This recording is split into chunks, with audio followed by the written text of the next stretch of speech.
बिस्मिल्लाहिर्रहमानिर्रहीम। Mathematics second year national book foundation, question number 19 और 20 हमारे दो क्वेश्चन रह गए थे एक्सरसाइज 2.2 के। क्वेश्चन नंबर 19 अपनी नौयत का एक मुनफरिद क्वेश्चन है और बिल्कुल अलग है पूरी एक्सरसाइज से। इसको बड़े गौर से समझिएगा, गौर कीजिएगा। इस क्वेश्चन पे छोटा सा सोल्यूशन है इसका, बट ये है कि ये क्वेश्चन आने वाला है 19 क्वेश्चन, लिहाजा इसको समझिएगा, गौर कीजिएगा। इसमें एक नई चीज़ है आपके लिए। क्वेश्चन को पढ़े, लिखता है, कहता है prove that the equation x4 plus x square plus 1 divided by x plus 3 plus x4 plus 1 over x minus 4 which is equals to 0 has a solution in the interval of open brackets। ठीक है, ये दो open bracket आपके पास पड़ी हुई है -3 से 4 तक। कहता है कि ये इक्वल टू 0 आ जाएगा और ये आपने प्रूव क्या करना है, is a show that interval, ये कॉन्टिन्यूअस है। ठीक है, आपने इसको प्रूव करना है। Given function is continuous eight interval -3 और 4। आपके माइंड में आ जाएगा, सर आप कह रहे हैं कि ये कॉन्टिन्यूअस है, तो कॉन्टिन्यूअस हो ही नहीं सकता कि अगर हम -3 यहाँ पुट कर लेंगे -3 + 3 0 हो जाएगा, अगर हम यहाँ 4 पुट कर देंगे तो 4 - 4 0 हो जाएगा। बट बच्चे बात इतनी सी आपको बताया गया था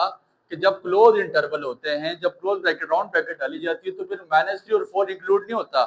-2.9999 इंक्लूड होगा और 4.1 से पहले 3.9999 इंक्लूड होगा, बट -3 और 4 इंक्लूड नहीं होगा। यहाँ तक तो बात आपको समझ आ चुकी है। ठीक है, ये चीजें इंक्लूड नहीं होंगी, ये फंक्शन कॉन्टिन्यूस है -3 और 4 के इंटरवल के लिए। बट इसको सॉल्व कैसे करना है, ये नहीं करना कि हमने डायरेक्टली यहाँ पे उठा के इसको एलसीएम लेके सॉल्व करने लग गया जैसे क्वाड्रेटिक इक्वेशन सॉल्व करते थे, ऐसा नहीं करना। इसके लिए एक हायर लेवल पे आप थ्योरम पढ़ते हैं, इंटरमीडिएट वैल्यूड थ्योरम, जिसको हम आईवीटी के नाम से भी जानते हैं। ये थ्योरम, इस थ्योरम में जो दो तीन बातें लिखी हैं बस आपने ये समझ लेनी है। इसको प्रॉपर पढ़ाने का हमारा मकसद नहीं है, ये बीएस लेवल का चीज है, बट ये कि आपके यहाँ पे आ चुका है तो हम कोशिश करते हैं कि सिर्फ इसी क्वेश्चन के हद तक इस थ्योरम को समझें और यहाँ से आगे निकलें। इंटरमीडिएट वैल्यू थ्योरम लिखता है if a function f of x, अगर आपके पास एफ ऑफ एक्स एक फंक्शन हो continuous at close interval a b उसका क्लोज इंटरवल हो, जैसे ही आपके पास क्लोज इंटरवल मौजूद है, ए बी फंक्शन आपके पास क्लोज इंटरवल हो। पहली बात मौजूद, हमें उसे दो पॉइंट दे दिए क्लोज इंटरवल के। अगली बात सुनिएगा, if F of A and F of B have opposite signs, A का साइन अलग हो, देखें -3, बी का साइन 4, अपोजिट साइन हो, एक माइनस हो एक प्लस हो, then there is at least one number, तो उसमें से कोई एक ऐसा नंबर आएगा, लाजमी आएगा, at least one number c belongs to a b, कोई जो थर्ड आंसर आएगा वो ए बी में बिलोंग करता होगा, वो ए बी में कहीं ना कहीं पे लाए करता होगा। सिंपल सी बात है। अब इस थ्योरम के बाद से हम क्वेश्चन को सॉल्व करेंगे। हमने लिखना है सादी सी बात, हमने कहा given function x² + 1 over x + 3 plus x4 + 1 divided by x - 4 which is equals to 0 is continuous eight interval. कौन से इंटरवल में सर, ये और किसी मेथड से ये क्वेश्चन सॉल्व नहीं होता, आईवीटी यहाँ पे लाजमी लगाना पड़ेगा। -3 और 4 इंटरवल पे ये कंटिन्यूअस है। अब ये दो बातें साबित करके आनी है हमने। एक बात तो हम बता चुके हैं कि क्लोज इंटरवल डालेंगे ए और बी के, यहाँ पे भी हमें दो क्लोज इंटरवल गिवन है। ठीक है, अब मैं यहाँ पे कोई से भी दो फंक्शन लेट कर लेता हूँ और वो वैल्यूज पुट करके मैं आपको बताऊंगा कि एक का आंसर आपके पास -3 से मुराद कि एक आंसर माइनस में आ रहा है और एक आंसर प्लस में आ रहा है। मेरी बात पे गौर करें, मैं लेट कर देता हूँ। फॉर एग्जांपल ए को लेट कर देता हूँ 1 और बी को लेट कर देता हूँ मैं 2। ठीक हो गया, ये ए को आप 0 लेट कर देते ज्यादा बेहतर, ए को 0 लेट कर देते हैं और बी को हम 2 लेट कर देते हैं। मैं यहाँ पुट करता हूँ ए की जगह सबसे पहले 0, मतलब एक्स की जगह यहाँ पे 0 पुट कर देता हूँ। F of a is equal to 0 का स्क्वायर +1 डिवाइड बाय 0 + 3, 0 का स्क्वायर 0 की power 4 + 1 over 0 - 4 which is equals to 0, तो 1/3 - 1/4 which is equals to 0। आपके पास एलसीएम आ जाएगा, 4 3 are 12, 4 - 3 which is equals to 0, तो आंसर आपके पास यहाँ पे क्या आ जाता है 1/12। 1/12 और 1/12 के बारे में हमें पता है 1/12 इज ग्रेटर देन 0। आप नंबर लाइन में इसको ड्रा करके बता सकते हैं कि 8 0 से बड़ा है। इसी तरह में ये जो 2 मैंने लेट किया है, ये उठा के मैं इस इक्वेशन में डालता हूँ। एफ जहां जाके वहां 2 पुट करूंगा, एफ ऑफ 2 इक्वल्स टू 2 का स्क्वायर +1 डिवाइड बाय 2 + 3 2 की power 4 plus 1 divide by 2 minus 4 which is equal to 0, 2 के स्क्वायर 4, 4 प्लस 1 डिवाइड बाय 5, 2 की पावर 4 आपके पास 16 आ जाता है, 16 plus our minus 2 which is equal to 0, 5 our 5 plus 17 our minus 2 which is equal to 0, 5 our 5 cancel हो गया तो 1 बचा, ये जाके एलसीएम आ गया, minus 2 plus 17 by 2 which is equal to 0, ठीक है। और आपके पास आंसर आ जाएगा 15 बाय 2, तो ये आपके पास क्या है 15 by 2 which is equal to 0, 15/2 भी ग्रेटर देन 0 से छोटा तो नहीं आता आपके पास, आपने एक वैल्यू ऐसी लेट करनी है जिसका आंसर आपके पास 0 से छोटा है, 0 से छोटा लाजमी आना चाहिए, 0 से छोटा नहीं आएगा दैट मीन्स के there would be the problem. तो यहाँ पे मसला है, हम ऐसा करते हैं, ये जो बी की जगह हमने 2 पुट किया, यहाँ पे हम 3 पुट करके चेक कर लेते हैं। ऐसे इंटरवल पुट करें जिसका आंसर आपके पास लाजमी आना चाहिए माइनस में आंसर आएगा तो तभी जाके बात हमारी एक्यूरेट होनी है, वरना नहीं है। बल्कि यहाँ पे गलती हुई है, सॉरी, यहाँ पे भी आ सकता है, ये -2 है ना, तो इसको यहाँ माइनस कर दें, ये आपके पास क्या आ जाएगा माइनस माइनस माइनस प्लस -19/2, ये आपके पास आंसर नेगेटिव में आ चुका है, और -19/2 इज लेस देन 0, -19/2 0 से छोटा है। दो बातें साबित होगी, क्या हुआ कि इसके दो ऐसे इंटरवल मौजूद हैं कि एक आंसर माइनस में आ रहा है, -3 से छोटा आ रहा है, और एक आंसर प्लस में आ रहा है, दोनों बातें हमने साबित कर दी। तो हम ये बात लिखेंगे कि f of a is greater than 0, ये हमारे पास आया 1/12, and f of b is less than 0, दो बातें हमने लिख ली। हैव अपोजिट साइन, और दोनों के साइन कौन से हैं, अपोजिट हैं, चेंज साइन है, ठीक हो गया। आपने देखा एक का साइन प्लस है और दूसरे का माइनस है, तो हम लिखेंगे bye intermediate value theorem, IVT theorem, there at least एक नंबर लाजमी होगा सी में, एटलीस्ट वन नंबर, एक नंबर सी में लाजमी होना चाहिए, such that C belongs to a B. इसका मतलब है, आखिरी बात के लिखता है, इसका मतलब ये है कि अगर सी में एक नंबर यहाँ पे होगा ए बी के दरमियान, तो इसका मतलब है कि एफ ऑफ एक्स बराबर हो जाएगा, या एफ ऑफ एक्स की जगह एफ ऑफ सी बराबर किसके इक्वल होगा, 0। तो देखें, दो बातें हम साबित करके, ये क्वेश्चन थोड़ा सा ट्रिकी है, फिर सुनेंगे, इसको क्लियर करेंगे, बार बार सुनेंगे। कहता है आईवीटी थ्योरम क्या लिखता है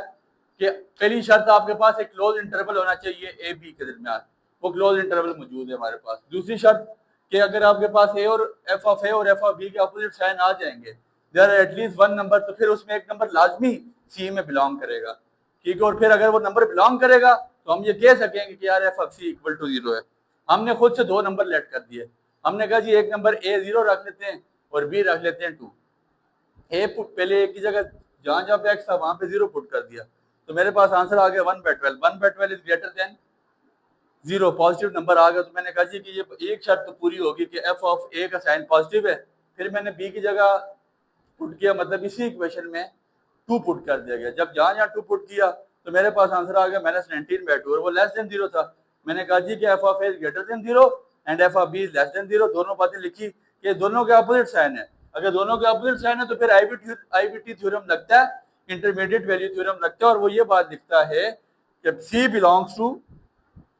ए बी, फिर इसका मतलब है कि सी इन ए बी के दरमियान में बिलोंग करता है, और अगर बिलोंग करता है बाय आईवीटी थ्योरम तो फिर हम ये कहने में कोई हमें हार महसूस नहीं होनी चाहिए कि एफ ऑफ सी, जो सी का आंसर है, वो इक्वल टू 0 आएगा।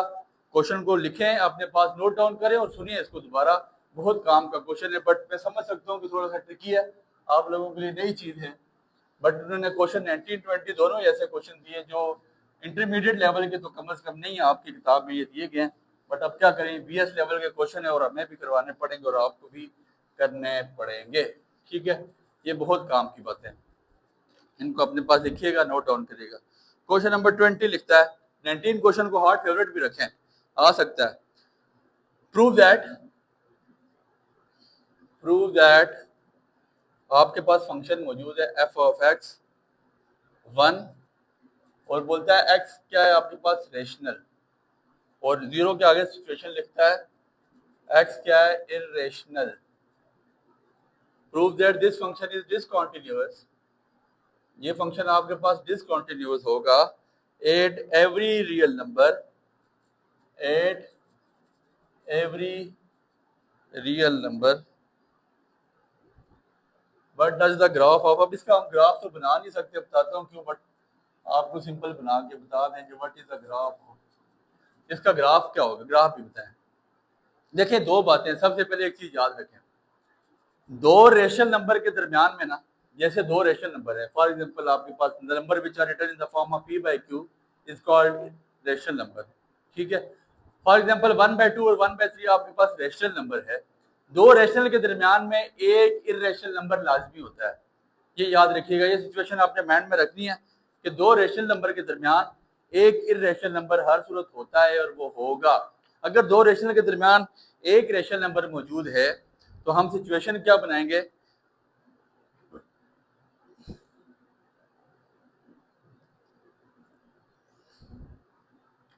फर्स्ट ऑफ ऑल लिखिएगा, first of all we have to check, हमने चेक करना है, क्या चेक करना है, the function is continuous, the function is continuous, का आंसर इसी फॉर्म में लिखना है आपने, continuous at any real number c belongs to r, कहता है फंक्शन अगर ये सिचुएशन हो तो कॉन्टिन्यूअस होता है, दो रेशनल के दरमियान एक इर्रेशनल लाजमी होता है और दो इर्रेशनल के दरमियान एक रेशनल नंबर लाजमी होता है, ये याद रखिएगा। अब कॉन्टिन्यूटी की डेफिनेशन क्या है, बाय डेफिनेशन ऑफ कॉन्टिन्यूटी हमें उसने बताया था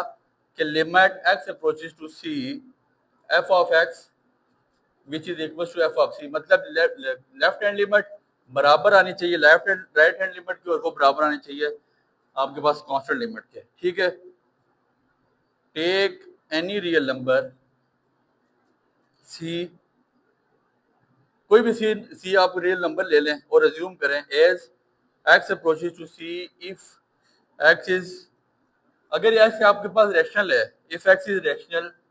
देन f ऑफ x, तो f ऑफ x रैशनल कहाँ से स्टार्ट होता है, 1 से, तो हमेशा f ऑफ x आपके पास क्या आएगा 1, और as x approaches to c if x is irrational, और अगर आप फर्ज करें कि x आपके पास कौन सा है इर्रेशनल, देन इर्रेशनल 0 से स्टार्ट है f of x which is equals to 0, so limit does not exist because x approaches to c, limit x approaches to c f of x does not approach on a single value, does not, बस इतनी सी बात लिखें फिर आपको graph बना के बताते हैं, approach on single value, the reason is that, वजह ये है कि देखें एक साइड से अप्रोच कर रहा है तो वो 1 तक आएगा, यहाँ से अप्रोच करेगा तो वो 0 से स्टार्ट होगा, तो इसका ग्राफ ऑलरेडी ऐसा है कि किसी एक लाइन में तो जाके मीट नहीं करना, ठीक है। ये आपके पास है 1, इससे डाल दें, ये रेशनल है तो ये यहाँ से स्टार्ट होता है, यहाँ ये 1 आ जाएगा रेशनल, और 0 का ग्राफ आपके पास इस लाइन में करता है, तो इसका मतलब ये है कि एक ग्राफ आपके पास, ग्राफ मैंने आपको बताया था कंटिन्यूस के लिए क्या शर्त है, कंटिन्यूटी के लिए शर्त है कि ग्राफ ब्रेक नहीं होना चाहिए, यहाँ पे ग्राफ ब्रेक हो रहा है, यहाँ पे ग्राफ एक वैल्यू इर्रेशनल वाली 0 पे है और दूसरी वैल्यू आपके पास 1 पे है, क्योंकि उसने खुद बोला है आपको कि x इज रेशनल और 0 लिखे जब x आपके पास इर्रेशनल हो, तो आपने उसको बता दिया भाई साहब कि ग्राफ कंटिन्यूस हो ही नहीं सकता, it is discontinuous, the reason is that कि आपके पास एक वैल्यू किधर है 0 पे है और एक वैल्यू आपके पास 1 पे है, so the given function is discontinuous, तो हम इसको क्या बोलेंगे, so given function is discontinuous, तो इसका मतलब है कि जो फंक्शन गिवन है ये आपके पास डिसकंटिन्यूअस है। क्वेश्चन नंबर 19 और 20 दोनों इंपॉर्टेंट है, बस क्वेश्चन नंबर 20 जो है वो बहुत ज़्यादा इंपॉर्टेंट है, क्वेश्चन नंबर 19 पे बहुत अच्छा वर्क करें, दुआ में याद रखिएगा, बहुत शुक्रिया।